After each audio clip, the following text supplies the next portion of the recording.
Hey, salut les comics, c'est Wild. Aujourd'hui, je suis en compagnie de Plume de la chaîne Plume le Marsu. Salut tout le monde, c'est Plume. Alors tout d'abord, je tiens à te remercier Wild de m'avoir proposé de venir faire cette vidéo avec toi. Aujourd'hui, on va s'intéresser à la série de Flash, celle de 2014. On précise car il y a eu une série auparavant dans les années 90. D'ailleurs, l'acteur qui jouait Flash joue le père de celui-ci dans cette nouvelle série.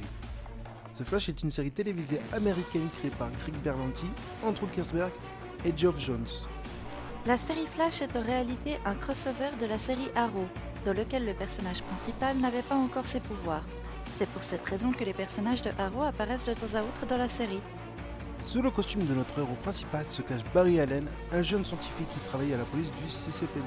En effet, dans cette série, c'est Barry Allen, le personnage principal. C'est important à savoir car plusieurs protagonistes ont porté le costume du héros au fil des années. Quand il était enfant, Barry est témoin du meurtre de sa mère par quelque chose d'incroyable et d'incompréhensible. Son père est accusé à tort et mis en prison.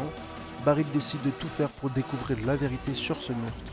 Un jour, le jeune homme est frappé par la foudre provoquée par l'explosion de l'accélérateur à particules de Harrison Wells. Il sombre dans le coma, se réveille 9 mois plus tard et découvre qu'il peut courir à une vitesse surhumaine, guérir rapidement de ses blessures et même voyager dans le temps. Avec ses nouveaux pouvoirs, Barry intègre le laboratoire du Dr Wells où il est soutenu dans sa volonté d'aider la police de manière anonyme en attrapant le criminel.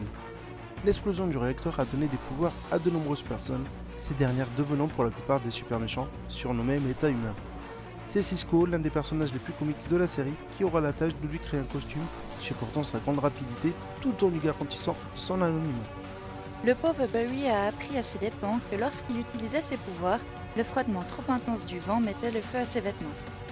Cisco, outre ses compétences dans l'élaboration du matériel utile à Barry, comme le costume ou des armes, possède un véritable talent pour donner des surnoms cocasses aux criminels de la série.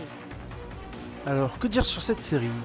Elle s'adapte aux comics même si toutefois des éléments de l'histoire sont modifiés tels que l'apparition de ses pouvoirs, son âge, sa carrure, son histoire d'amour avec Iris et des personnages qui sont inventés juste pour la série.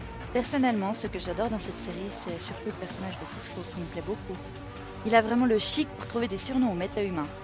Capitaine Froid, ça fait vraiment tout aussi démoniaque que Capitaine Crochet. Heureusement que Captain Cold est plus rusé et plus dangereux parce que sinon on n'irait pas loin. Sinon j'aime aussi beaucoup le sourire de Barry. Il est plutôt craquant pour un gringalet. Il a peut-être un beau sourire mais il pue de la bouche, hein. Comment ça? Bah oui, de la mauvaise haleine, Barry. Barry Allen, tu vois? Barry Allen. Mais t'es nul. Bon ben sinon, c'est une série vraiment fun avec de l'intrigue, des personnages bien retravaillés, des graphismes corrects, de l'action, de l'humour. Je vous la conseille si vous êtes fan de super-héros.